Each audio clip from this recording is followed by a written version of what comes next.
여러분 안녕하세요. 롱장입니다. 여러분 재테크 공부하시면서 이런 얘기 들어보셨을 거예요. 당신이 하는 투자의 수익이 어디서 오는지를 알아야 한다. 미래를 맞추란 뜻이 아니라 내가 하는 투자가 좀 쉽게 얘기해서 뭐 하는 짓인지 알아야 한다. 근데 이게 정말 맞는 말인 게 저는 여러분이 보시기에 똑같은 아파트 투자를 하는 것처럼 보이겠지만 전부 다 달라요. 이 수익이 어디서 오는지. 이제 그 중에 제가 예전에 알고 있던 방법 중에 하나인데 이게 자주 오는 방법도 아니고 시간이 좀 걸리는 방법이긴 하지만 나름대로 확률이 꽤 높았거든요. 그거에 대해서 말씀드리기 적절한 기사가 자료가 나와서 한번 다뤄보고자 영상을 만들기로 했습니다. 같이 한번 보시죠. 시청하시기 전에 구독하기, 좋아요와 멤버십 부탁드리고요. 멤버십은 매주 토요일 라이브를 진행하고 있습니다. 그리고 제 24년도 전망 강의 2월달 동안 한정적으로 오픈되어 있는데요. 아래 링크에서 확인이 가능하시고 그리고 다음 주 수요일 28일 오프라인 강의하는 것도 자녀 자석이 몇 자석 남아있다고 합니다. 그 내용도 아래 링크에서 확인 부탁드리겠습니다. 자, 기사 내용은 이렇습니다. 삼성맨 대단하네. 10억 수원 아파트에 놀라운 소식 터졌다. 여기거든요. 지도로 찾아보시면 여기에요. 영통자이 센트럴 파크인데 조금 더 멀리 볼게요. 좌측에 메탄이 있고요. 오른쪽으로 넘어와서 여기는 영통동이에요. 그리고 밑에 가면은 망포동이 있습니다. 망포동, 영통동이고 요번에 이게 여기 분양이 있었는데 경쟁률이 초대박이 나온 건 전혀 아닌데 생각보다 높게 나왔죠. 제가 수강생분이 여기에 대해서 질문했을 때 저는 이제 이메일 상담이 되게 길잖아요. 가능한 조금 와닿게 말씀드리기 위해서 제 생각에 100% 주관이에요. 여러분도 저도 이거에 대해서는 한 12억 정도 보면 되지 않겠냐라고 말씀을 드렸어요. 이유는 여기가 지금 기사까지 나온 이유가 비교 대상이 없어요. 33평이죠. 인근의 33평이 한 6억 정도 합니다. 근데 이 아파트는 30년 가까이 한 28년 됐을 거예요. 30년 된 아파트랑 비교가 불가하단 말이에요. 쭉 찾아보시면은 밑으로 쭉 내려가서 그나마 준 신축인 힐스테이트 영통, 망포동이 있어요.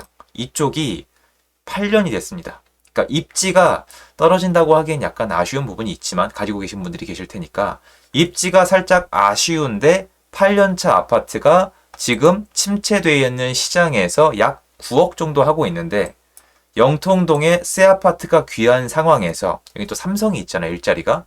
이 상황에서 새 아파트가 만들어지고 브랜드다. 그러니까 비교했을 때 12억 정도면 되지 않겠냐. 쉽게 정리해서 구축은 30년짜리 구축은 6억에서 7억이고 광교 쪽에 가서 신축은 14억, 15억. 좀 강이 보인다. 16억, 17억이고 좀 인근에 또 입지가 살짝 떨어지는 곳은 8억, 9억이고 여기는 10억에서 12억인데 여기 신축이 워낙 귀하니까 12억 정도를 봐도 되지 않겠냐. 요 정도 보수적으로 보고 접근하면 좋겠다고 말씀을 드렸고 이분도 저한테 했던 얘기가 뭐냐면 마음에 드는 입지에 신축의 분양이 많지 않다라고 말씀을 하셨어요. 그리고 몇 가지 더 보여드릴게요. 지금 영통자이 센트럴 파크가 놀랍다고 기사가 나온 진짜 이유는 뭐냐면 여기 있죠. 서둔동 힐스테이트 수원파크 폴에 여기는 미분양이 났어요. 미분양. 근데 왜 미분양이 났을까요? 여러분이 보시기에 33평이 지금 9억이죠. 아까 여기는 33평이 10억이에요. 1억 차이인데 입지 차이를 보세요. 영통동이고 영통구 영통동 인근에 인프라랑 아파트가 많이 있어서 사람들이 몰려 사는 밀집지예요. 학원가도 있을 거고 학교도 많을 거고 커뮤니티도 만들어져 있을 거고 근데 여기는 어떨까요?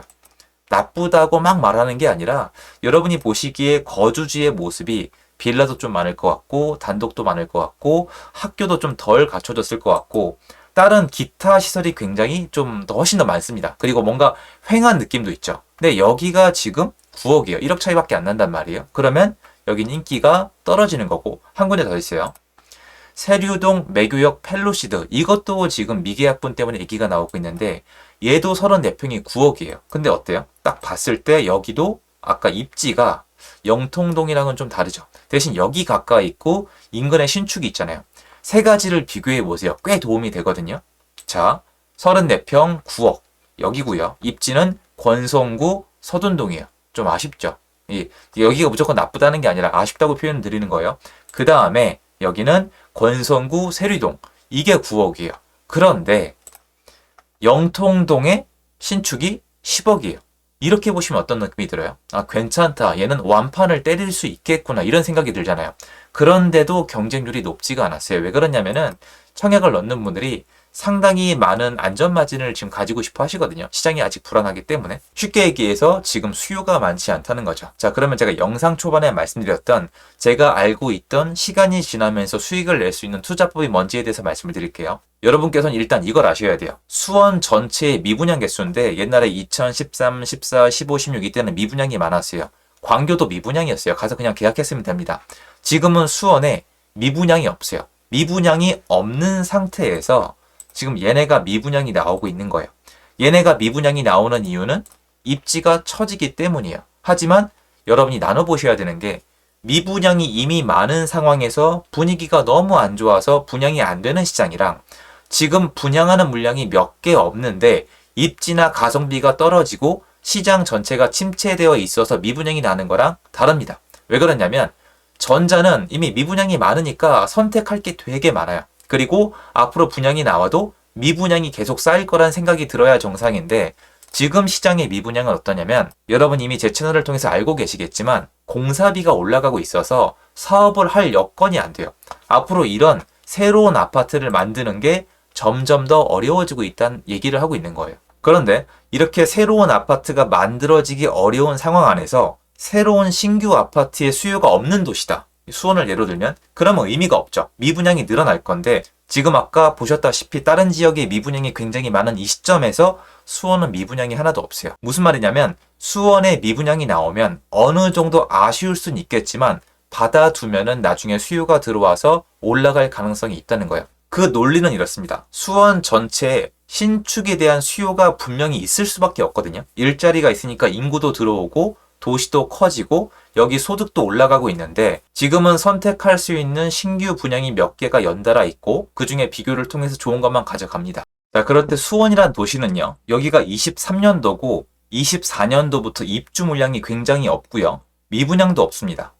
만약에 수원에 신축 자체에 대한 수요가 있다면 공급은 앞으로 부족해요. 그럼 이런 식으로 만약에 지금 당장 방법이 있는 건 아니지만 지속화돼서 미계약분이나 아니면 미분양이 나왔을 경우에는 잡아두면은 시간이 지나면서 전체 아파트 자체에 대한 수요가 아니라 신축에 대한 수요가 올라갑니다. 그러면 이 신축 공급이 부족하기 때문에 경쟁이 붙고 신축을 위주로 올라갈 수 있는 가능성이 있어요.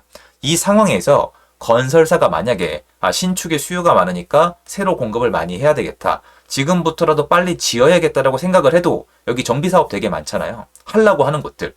정비사업이 지금 못 가요. 시공사를 못 구한단 말이에요. 즉 나중에 갈 수 있는 시공사를 구하면은 분양가가 이렇게 못 가요. 구축은 지금 시장이 침체가 되어 있고 거래량이 안 나오고 있기 때문에 좀 더 지켜봐야 되고 전세가를 봐야 되겠지만 신축 같은 경우에는 신축을 놓고 수원이란 도시를 봤을 때 수급을 봤을 때 지금 공급이 굉장히 부족하거든요. 그런데 분양 성적을 봤을 때 수요가 높진 않아요. 그리고 신축에 대한 수요는 꾸준히 있어요. 신축 수요는 다시 얘기해서 청약에 대한 수요인데요. 이 청약에 대한 수요가 분양가가 올라갈 것이란 인식이 생기고 그리고 내가 선택할 수 있는 이런 신규가 많지 않다는 인식이 들면은 경쟁률이 좀 더 올라갈 수 있거든요. 그래서 미분양이 나더라도 이게 앞으로 미분양이 쌓이고 내가 고를 물건이 계속 많은 시장이 있고 미분양이 쌓였는데 당장은 비교, 상대성을 통해서 선택을 못 받았지만 이 신축이 희소성이 앞으로 생길 수 있는 건 나눠서 봐야 되는데 지금 보시면 이렇게 보면 분명히 입지가 좀 떨어진단 말이에요. 하지만 전 예전에 이런 곳들도 신축에 대한 수요 하나로 가져가신 분들이 돈을 남기는 걸 꽤 많이 봤거든요. 지금 새 아파트를 보시는 분들 중에 이렇게 입지가 약간 아쉽지만 신축이란 그 희소성 하나로 나중에 가치가 어느 정도 올라갈 가능성이 있는 곳들이 있거든요. 이게 만약에 접근이 가능할지 안 할지 모르겠지만 이런 곳들 중에 분명히 접근 가능한 곳들이 나오거든요. 예전에 서울을 비롯한 수도권 전역에 이런 미분양들이 되게 많았는데요. 그때 미분양 잘 가져가신 분들은 다 돈을 남겼고 그때도 이렇게 얘기를 하면은 야, 입지가 이건 아니다. 이런 얘기를 많이 하시거든요. 입지 중요하죠. 입지 굉장히 중요하지만 만약에 사람이 살고 있는 곳이고 신축 아파트에 대한 수요가 있는데 신축 아파트가 귀하고 지금은 앞으로 공급은 더더욱 어려운데 이 상황에서 원래는 내가 청약이나 분양이 접근이 어려운데 지금 상황 때문에 접근이 가능한 거라면 한 번쯤은 고려해봐도 괜찮다고 생각을 합니다.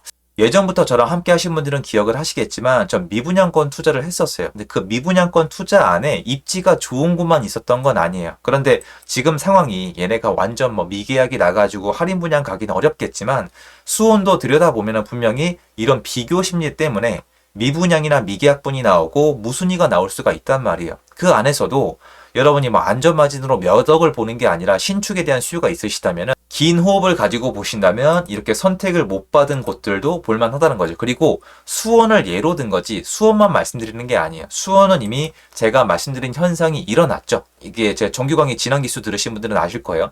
이미 수원의 일부 지역은 제가 말씀드린 현상이 제가 말씀드린 이후에 일어났습니다. 현장에서 물건을 고르기 위해 노력하신 분들은 이메일에 적어서 말씀을 해주셨어요. 저는 지금 시장의 특성상 신축은 별도의 시장으로 떼서 봐도 된다고 생각을 하거든요. 신축이 앞으로 만들어지기 어려운 환경으로 가고 있기 때문에 그러면 이렇게 아쉬운 성적이 나와서 혹시나 내가 접근할 수 있는 기회가 생긴다면 그때 무조건 남들이 택하지 않았으니까 안 된다고 등을 돌릴 게 아니라 앞으로의 시장에 공급도 적고 지금 미분양도 없는데 수원은 일자리가 많고 신규 아파트에 대한 수요가 있다면 앞으로 이 신규 자체에 대한 수급이 꼬일 수가 있겠구나. 그리고 이런 도시가 더 있을 수 있겠구나 생각을 가지고 나중에 성적을 들여다보면은 그 이후에 선택할 때는 조금 더 원활하게 편한 마음으로 선택할 수 있더라고요. 저는 그랬습니다. 그래서 앞으로 이런 것들이 계약이 얼마나 되는지 그리고 추후에 시세가 어떻게 되는지 시세가 변한다면 제가 말씀드린 신축에 대한 프리미엄이 따로 발생하는 시장으로 다가오는지 그런 걸 비교 분석하면 조금씩 실력이 늘 수 있고 내가 뭐에 투자하는지 점점 더 이해할 수 있는 사람으로 발전할 수 있다고 생각을 합니다. 마지막으로 정리하자면 입지보다는 신축에 대한 수요와 공급을 통해서 수익을 만들어 보겠다는 도전인 것이죠. 이걸 말씀드리고 싶었습니다. 영상 도움되셨겠습니다. 좋은 하루 되세요. 감사합니다.